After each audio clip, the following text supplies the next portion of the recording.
Hi, welcome. So this is a review of the Tamron 18-400 with a Nikon mount, although they do one with a Canon mount and I believe others as well.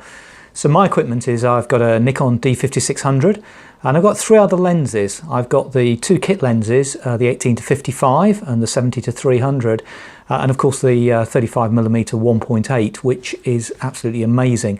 And of course this is on a DX body, so you can multiply all those numbers by roughly 1.6 to get sort of a standard magnification. So I've had this about 2 weeks now. I've had it out in the wild and I have to say I'm really impressed with it. So out of the box there's really nothing special. There's various bits of packaging and this is what you get with a lens.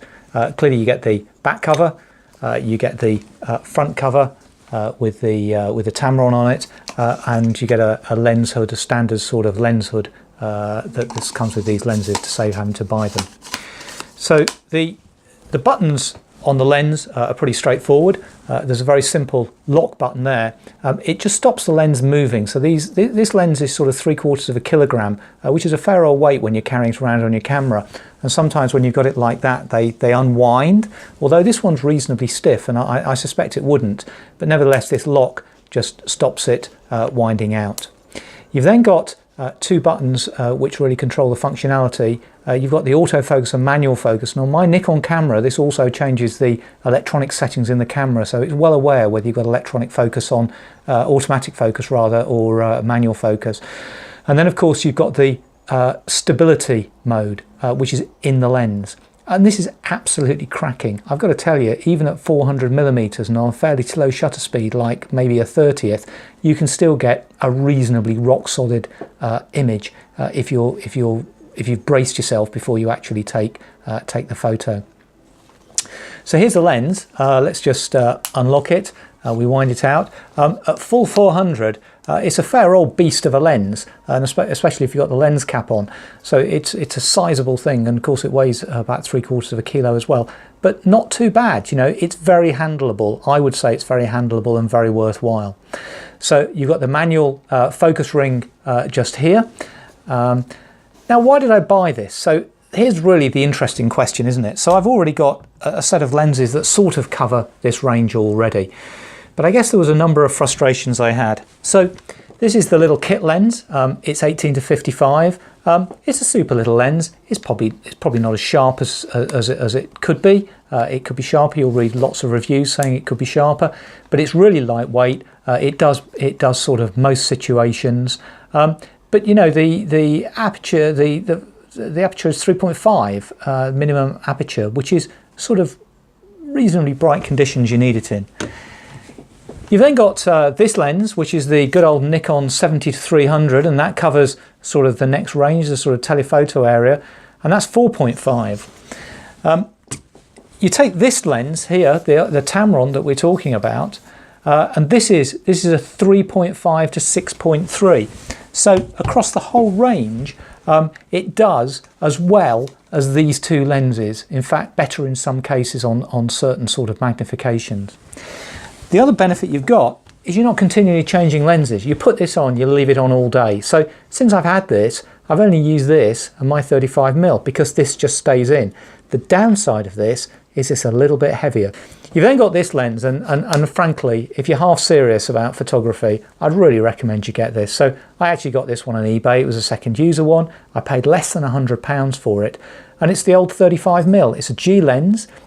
It's 1.8, which means you can use it in fairly low light conditions. Of course, with any prime lenses, the problem is that they are fixed focus. So you've got to choose it for the right sort of event, something maybe in the evening at a party where you want to take some portraits, and it's absolutely perfect for it. Again, it comes with a little lens hood here. So what don't I like about this? Well, there's nothing that I'm going to say to stop you buying it, honestly. So the weight's an issue. I've mentioned that 2 or 3 times. It is overweight. And the other thing is, and this is really being picky, okay? So when you take this off, it's got the usual mechanisms here, the spring mount mechanism, but I just find it slightly tricky just to get it to bite. Now that could be the way I'm doing it, but really it just takes a little bit of practice and you're there. Now, price of this is June 2019. It's currently on Amazon for about $5.50. I've got to tell you, I paid a lot less for this. So what am I going to do? Am I going to keep my other lenses? or am I going to sell them? Well, I have to say I haven't decided yet, but I am very, very seriously thinking about selling my 18 to 55 and my 70 to 300, because I'm thinking to myself, when am I ever going to use them? I mean, this lens covers it all, along with my prime lens. Now, let's talk about the photos, shall we? So I'll put some photos up. I'll interleave them with the video in a minute in post-production. But they are really good quality. They're probably not the sharpest of a lens you'd spend £2,000 to £3,000 for, but frankly, for the sort of photographic work I'm doing, it's perfectly okay, and they are reasonably sharp, especially if you take a little bit of time to compose them. And the focusing, the automatic focusing, is fairly good as well. So when using this, the other thing I've noticed as well, which I guess it's part of the design, but you start turning it, and it is a smooth turn, but there's a level of resistance, and we get to about here, which is around about the 50mm mark, and it starts getting a bit stiffer, all the way up to about 300, and then it eases off a little bit. And I've seen this on other reviews, so I guess it's standard within the lens. The other thing on mine as well is there is very little bit of play right out of here. And I guess that's part of the design of the body. It hasn't impacted the photographs one iota. I've chosen not to put any sort of filter on this lens. It's just the lens native as it is, without a UV filter. All sorts of people will give you different opinions about why you should and shouldn't put those filters on, but I've chosen not to. I have to say, on my other lenses I have. The thing I really do have to go by now, I think, is an ND filter for this, because I think this would be marvellous at taking some moving water shots of rivers and waterfalls and all that sort of thing. So I hope you found that useful. I hope if you do buy this lens, you have as much fun as I've had with it already in the last 2 weeks, and no doubt will have over time. So again, the one you'll need to get is the II VC HLD. Same for Canon, I believe, but definitely that is the Nikon one. So thank you very much for watching. Please hit the subscribe button and the like button if you've liked this, and there'll be more videos coming in the future. Thank you.